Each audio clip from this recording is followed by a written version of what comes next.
Family isn't blood. It's who showed up. For context, I'm 31 years old. I was married for 5 years to Jessica, though that's over now.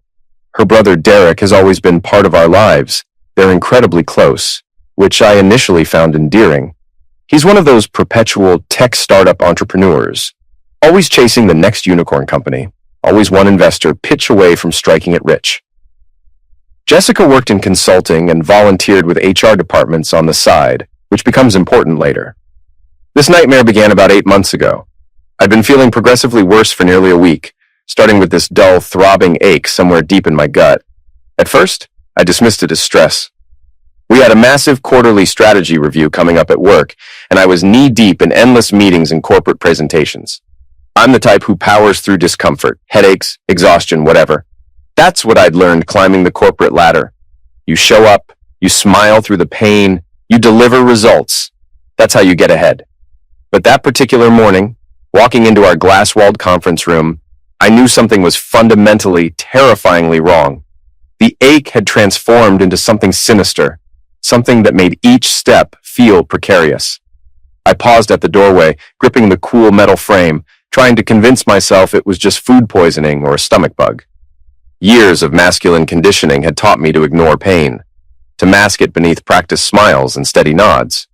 I shuffled past the polished glass walls and settled into my usual seat, while my boss Alan launched into his typical speech about market synergy and quarterly targets. The room was peak corporate America, expensive furniture, motivational posters, people nodding enthusiastically at PowerPoint slides like they contained the secrets of the universe.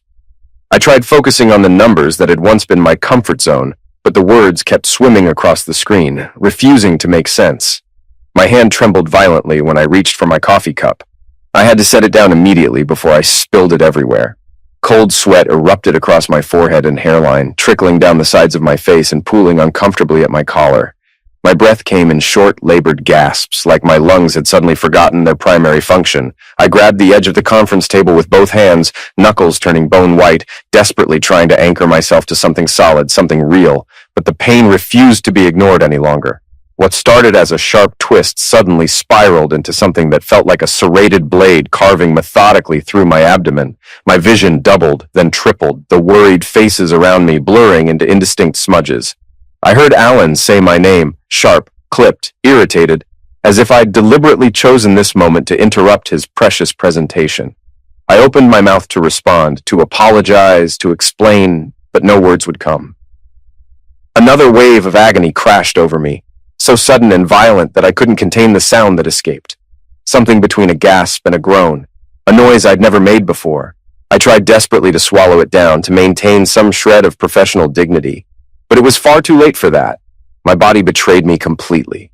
I slumped forward and my head connected with the polished table with a dull thud that seemed to echo through the entire room.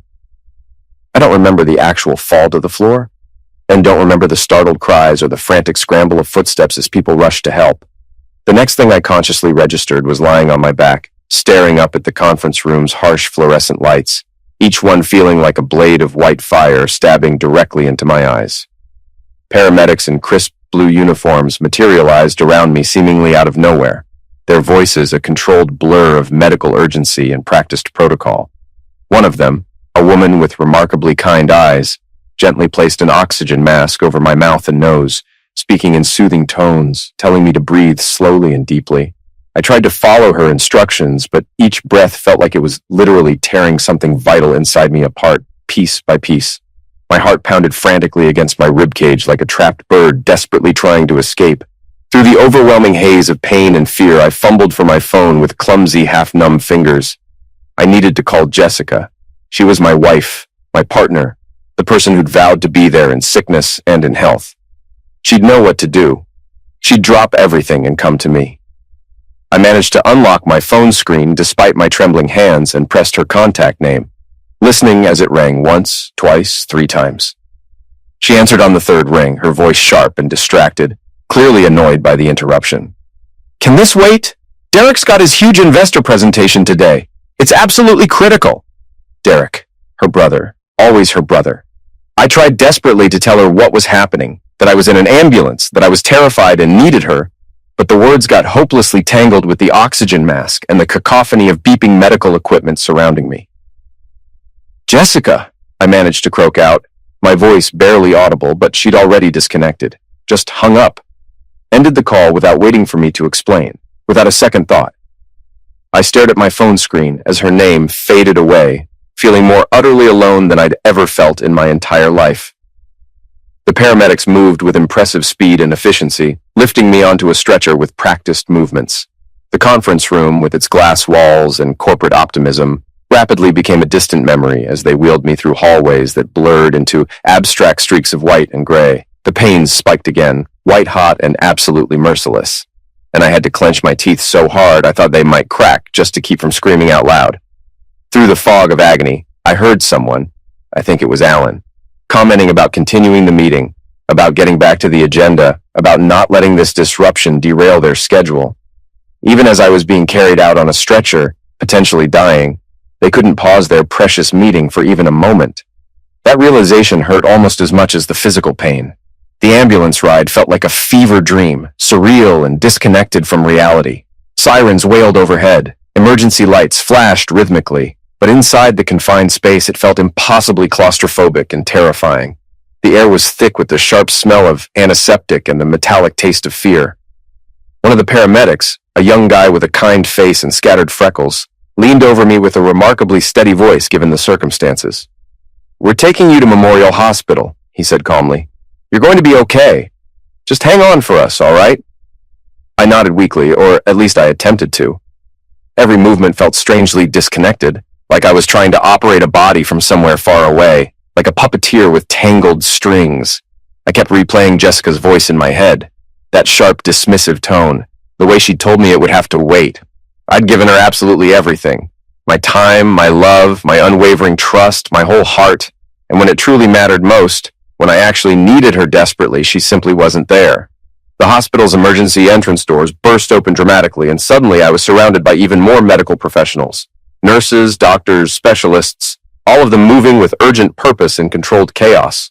They fired rapid questions at me while simultaneously inserting multiple IV lines into my arms, hooking me up to various monitors that beeped with increasing urgency and concern.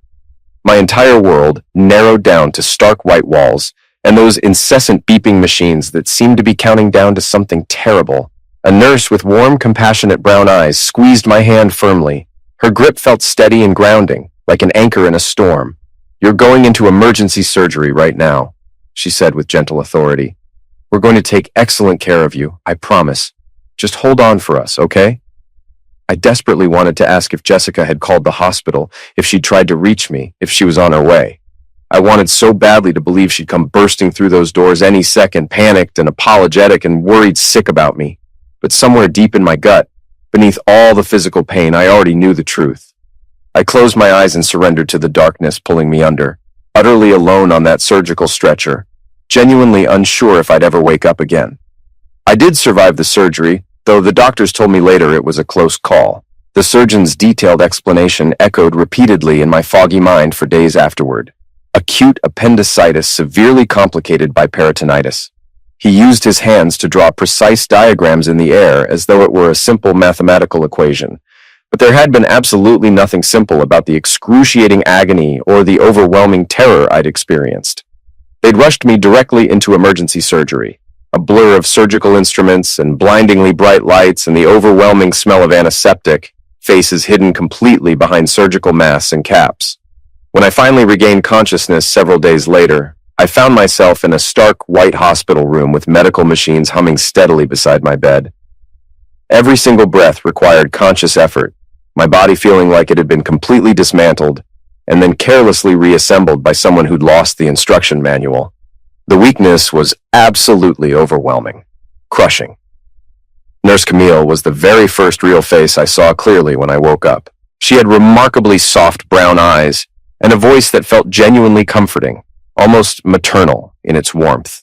She explained that I'd been extremely lucky, that the immediate surgical intervention had quite literally saved my life. I attempted to nod in acknowledgement, but my head felt impossibly heavy, like it was filled with wet concrete. My mind remained foggy and disoriented from the lingering effects of anesthesia and the profound shock my body had endured.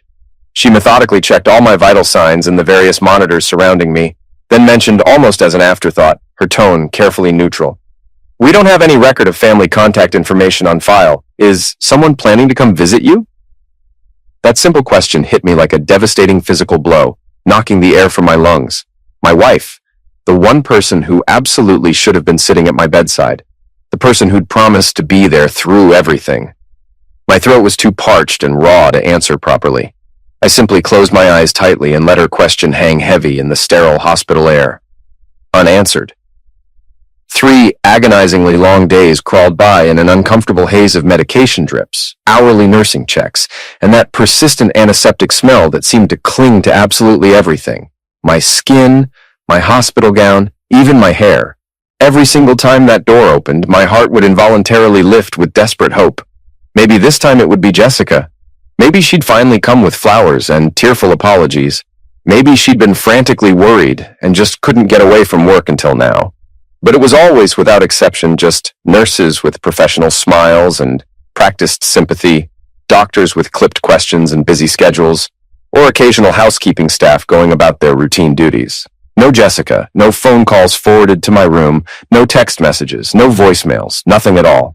The nurses, bless them, tried their best to hide their obvious pity when they gently asked about my family situation. I gave them the exact same answer every single time, trying desperately to sound casual and unconcerned. "Oh, she's just really busy with work right now." But each time I repeated that hollow excuse, I felt myself shrinking a little bit more, becoming smaller and more invisible.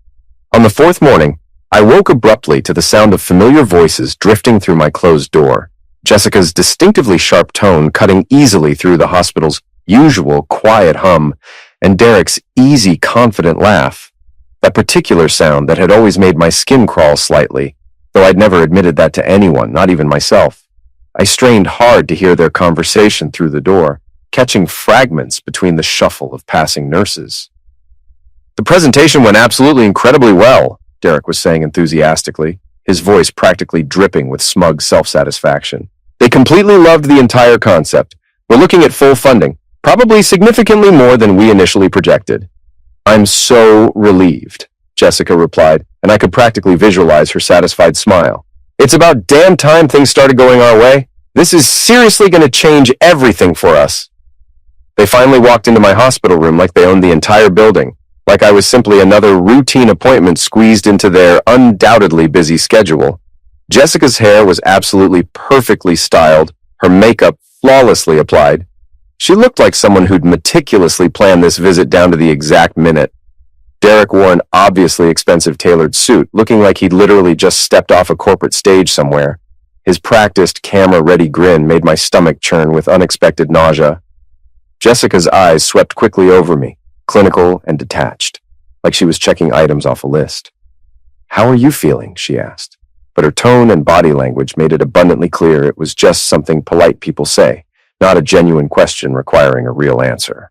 Before I could even attempt to formulate a response, she'd already turned back toward Derek, laughing at some inside joke I obviously wasn't part of, had never been part of. I felt like I was watching my own life play out from a great distance, like I was an extra in the background of their important story. I desperately wanted to ask where she'd been, why she hadn't come immediately when I'd needed her most, but my mouth felt too dry, my tongue too heavy, and my heart even heavier still. Nurse Camille entered quietly, her presence immediately feeling like a protective shield against the coldness emanating from my visitors. She carried a clipboard with an official-looking form attached and a pen clipped neatly to the top. Her face wore that particular expression I'd come to deeply appreciate, polite but absolutely firm, professional but protective. She walked directly to Jessica, extending the clipboard toward her. "Mrs. Thompson," she said clearly, using my surname, a name that suddenly felt completely foreign and wrong attached to this woman. "I need you to review and sign this updated form." Jessica's entire expression changed instantaneously. Her eyes narrowed suspiciously, her jaw tightening visibly as she accepted the clipboard. "What exactly is this?" she demanded sharply, her voice taking on that cutting edge I'd heard her use with subordinates and service workers. Camille maintained her calm, professional demeanor without even a flicker of reaction. "It's a standard update form for our records. It confirms and documents your role in his ongoing medical care decisions. Jessica began reading the document carefully, her fingers trembling ever so slightly. Why would I possibly need to sign this right now? I'm his wife. Obviously, I'm automatically involved in all his medical care decisions. Derek shifted his weight beside her uncomfortably, his trademark smirk slipping just a noticeable fraction. I remained completely silent, deliberately letting this uncomfortable moment stretch out like a sharpened blade suspended between us all. Camille's voice remained perfectly calm, but carried an undertone of absolute steel. Because this form has been officially updated. Your husband, Mr. Thompson, made specific changes to his designated emergency contact and medical proxy after his surgery was completed. She turned to face me directly, her eyes softening with understanding, but her words landing like carefully aimed hammer blows. Mr. Thompson, would you prefer that I explain these changes to her, or would you like to do it yourself? I swallowed hard, my throat feeling raw and damaged. I definitely prefer you did it, I managed to say, my voice thin and raspy but surprisingly steady given the circumstances. Camille nodded once and turned back to face Jessica squarely. The updated medical proxy now officially lists Marcus Rivera as the designated primary emergency contact. As such, any significant care decisions beyond standard treatment protocols must be discussed with and approved by Mr. Rivera first, unless Mr. Thompson specifically requests otherwise in writing. Jessica's face drained of all color instantly, going absolutely pale.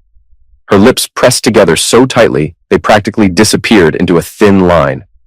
Derek's smirk vanished completely, replaced by something that looked distinctly like rising panic. Jessica slowly turned to stare at me, her eyes wide with genuine shock and what might have been hurt or anger. I honestly couldn't tell anymore and didn't particularly care. You actually did this? She asked, her tone sharply accusing, as if I'd committed some unforgivable betrayal against her. You really did this to me? I met her gaze directly without flinching even slightly. Yes, I absolutely did. She continued staring at me like I'd spontaneously grown a second head. But I'm your wife, she cried out, her voice rising dramatically and catching the attention of medical staff passing in the hallway outside. I'm your legal wife. That has to mean something. Derek shifted even more uncomfortably, his expensive shoe tapping an increasingly nervous rhythm against the sterile tile floor. I felt something fundamental harden inside my chest, a resolve and determination I genuinely hadn't known I possessed until that exact moment.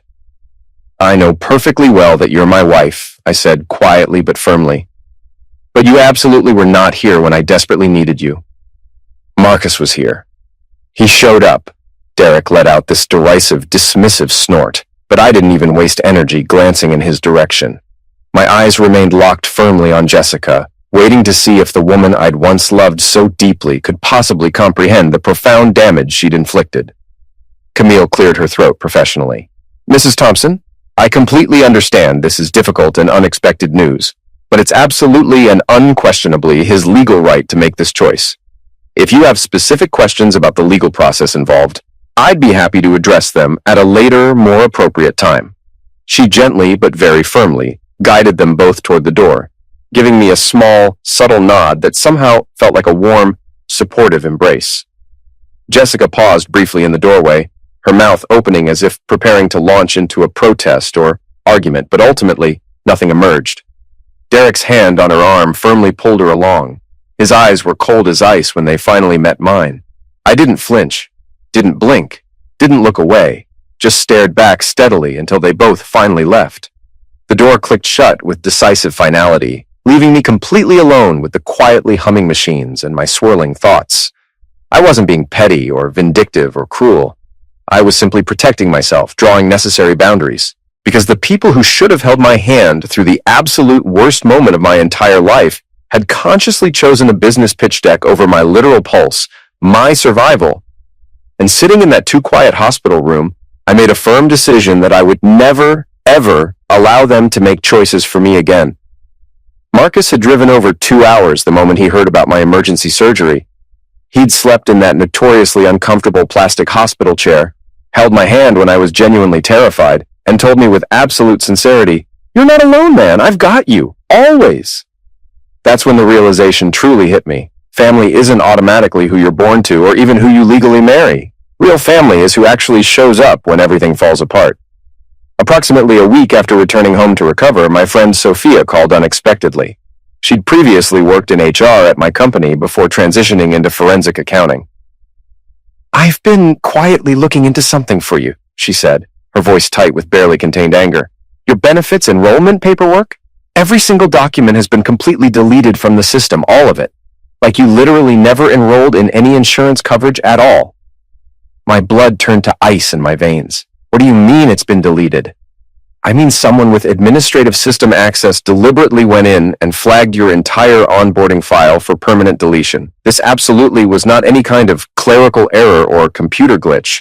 This was intentional, calculated sabotage." My mind raced backward through time. 2 years ago, Jessica had enthusiastically volunteered to handle all my benefits paperwork. She'd been doing volunteer consulting work with our company's HR department at that time, something Derek had specifically arranged so she could stay busy and network between her regular consulting projects.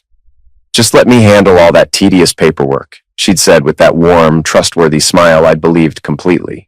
"You're always so overwhelmed with work deadlines. I'll make absolutely sure everything goes through the system properly." I'd actually thanked her, genuinely thanked her for sabotaging my entire future. The medical bills began arriving in overwhelming waves just days later.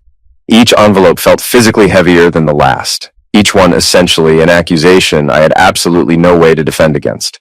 I sat at my small kitchen table with Marcus seated across from me, both of us staring at the growing pile of bills like they were venomous snakes coiled and ready to strike.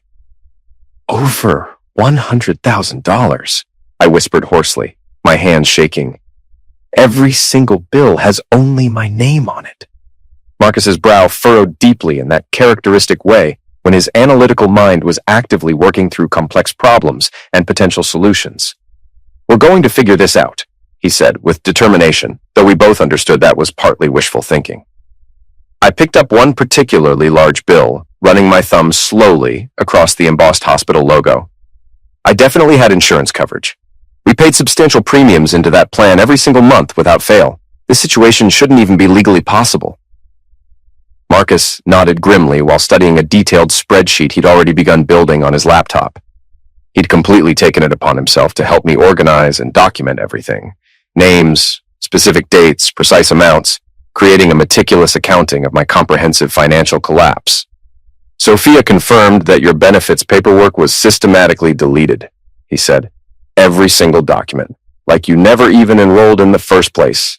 This definitely wasn't any accident." Sophia connected me with Diana, a forensic accountant with a reputation for being absolutely ruthless with financial fraud cases. With my written permission, Diana gained access to my bank accounts and credit card statements. What she discovered made my blood run cold. There were bank withdrawals I absolutely didn't recognize, credit card charges from cities I'd never even visited, but the transaction that made my hands start trembling uncontrollably was a transfer of exactly $42,000. Money I'd painstakingly saved over several years, carefully setting aside for our future house down payment. "That money was supposed to be for our future together," I said, my voice cracking with emotion. "Jessica always claimed it got gradually absorbed into various general expenses and emergencies we had to cover." Marcus's jaw clenched visibly. "It didn't get absorbed into any legitimate expenses. Diana traced every cent. The entire amount went directly to Nexus Innovations. That's Derek's tech startup company." I felt like someone had physically punched me hard in the stomach. All those countless late nights working mandatory overtime, every birthday dinner I'd reluctantly skipped to save extra money, every personal sacrifice I'd made for our supposed shared future. And for what? So my own wife could systematically steal from me and hand everything to her brother? But there was even more devastating news. Sophia called again several days later, her voice carrying an edge of grim discovery. "We need to have a serious talk about your grandfather's trust fund." I'd almost completely forgotten about it. My grandfather had established a modest trust fund specifically designed to mature on my 30th birthday the previous year. I'd never received any official notification, never seen a single penny. I'd simply assumed there was some bureaucratic delay or complicated paperwork issue causing the holdup. "It wasn't any paperwork delay," Sophia said flatly. "The trust fund was stolen. It matured exactly when it should have, precisely the week immediately after your 30th birthday. But the funds were redirected to a bank account supposedly in your name that you've never accessed or even known existed. How is that even legally possible? I asked, my voice barely above a whisper. Your wife had power of attorney access at that specific time. Do you remember that concussion you suffered? That car accident about 2 years ago? The memory crashed over me like a wave. Jessica had been so attentive, making homemade soup, personally arranging all my medical follow-up appointments, handling every single piece of paperwork. I'd felt genuinely grateful. Thought I was incredibly lucky to have a wife who cared so deeply. I'd signed whatever papers she handed me without reading a single word, because I trusted her absolutely and completely. Your signature appears on the official trust release form, Sophia continued carefully. But it's specifically dated during the exact time period when you were still in the hospital, recovering from your concussion. There's absolutely no way you actually physically signed that document, and Derek's signature is listed as the official witness. They had forged my signature and stolen my inheritance. The money my grandfather had worked 2 full-time jobs his entire adult life to leave specifically for me. Gone. Diana's office was located in a converted industrial warehouse with exposed brick walls and modern aesthetic. She met us at the entrance, a tall woman with remarkably sharp, intelligent eyes and an unmistakably all-business demeanor. I've traced absolutely every suspicious transaction, she said, sliding a thick stack of documented papers toward me. This is essentially your complete financial autopsy. The evidence was overwhelming and undeniable. Withdrawals to various shell companies, credit card charges perfectly matching Derek's known travel schedule, payments to supposed consultants I'd never hired or authorized. Can we actually prove all this in court? I asked. Diana's smile was cold and absolutely razor sharp. We can definitely prove it. We're going to make absolutely certain they can't run from this. You got a documented paper trail literally a mile long. They were incredibly sloppy and arrogant. They genuinely never thought you'd figure it out.